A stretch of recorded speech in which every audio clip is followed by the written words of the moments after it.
नमस्कार दोस्तों, मैं राजन रविदास। मेरे यूट्यूब चैनल की ओर से आप सब लोगों का बहुत बहुत स्वागत है। दोस्तों, आज मैं आप लोगों के सामने ऐसे एक विषय में बात करने जा रहा हूँ जो 99% रेफ्रिजरेशन फील्ड में ये इग्नोर किया जाता है।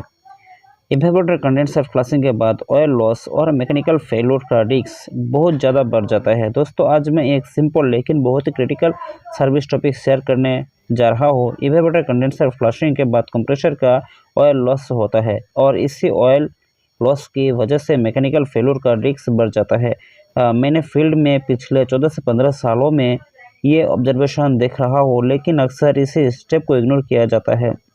कंडेंसर फ्लशिंग या फिर इवेपोरेटर फ्लशिंग का मेन पर्पस होती है मॉइस्चर रिमूव करना, कार्बन स्लैग और कंटेमिनेशन को क्लियर करना, सिस्टम को इंटरनली सेफ बनाना। इस प्रोसेस में हम मैकेनिकल फ्लशिंग या फिर ड्राई नाइट्रोजन फ्लशिंग का यूज़ करते हैं, लेकिन इम्पॉर्टेंट बात ध्यान रखनी होती है, फ्लशिंग के साथ ऑयल भी सिस्टम से निकल आता है।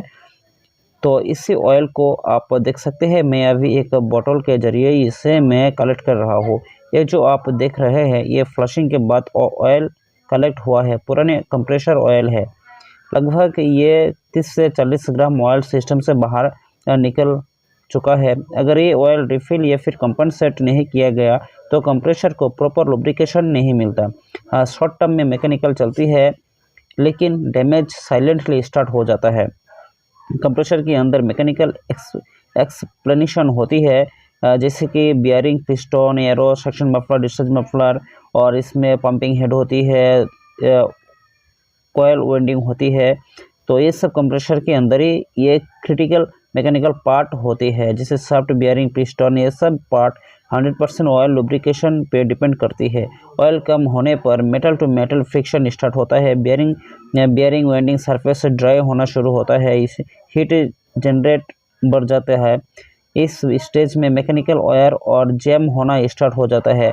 तो सिस्टम में अगर इन्वर्टर सिस्टम है, इन्वर्टर कंप्रेसर है, तो सिस्टम में रिस्क ज़्यादा होती है। क्यों होती है? इन्वर्टर एसी और इन्वर्टर रेफ्रिजरेटर के जो कंप्रेसर होती है उसमें वेरिएबल आरपीएम पर चलती है, कभी लो स्पीड कभी high speed. Oil circulation continuously change होती रहती है। लो ऑयल कंडीशन में इन्वर्टर कंप्रेसर जल्दी ऑयल एक्यूमुलेट कर लेती है, चाहे कोई एरर कोड डिस्प्ले में शो करे या फिर ना करे।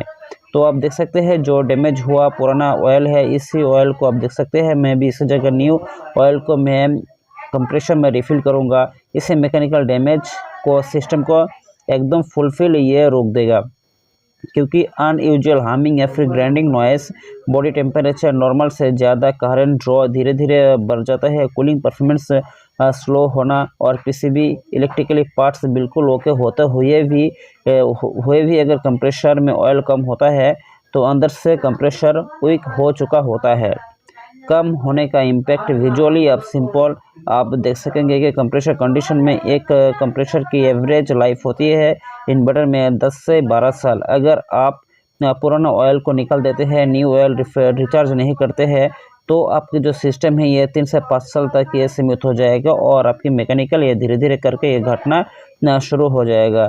तो अगर आप फ्रेश ऑयल चार्ज करते हैं तो सोल्यूशन बिल्कुल बढ़िया है, फ्रिज बिल्कुल चलेगी और कंप्रेसर की लाइफ जैसे था वैसे ही चलना शुरू हो जाएगा। तो फ्लशिंग कंप्लीट होने के बाद भी अगर ऑयल लॉस होता है तो आप कंप्रेसर में न्यू ऑयल डालिए, और देखिए सब कुछ करने के बाद अभी फ्रिज बिल्कुल ओके हो गया है। अगर इसी तरीके से आप काम कर रहे होते हैं फील्ड में तो आप अपनी स्किल भी आप डेवलपमेंट कर सकते हैं और अननेसेसरी कंप्रेसर डैमेज को रोक सकते हैं।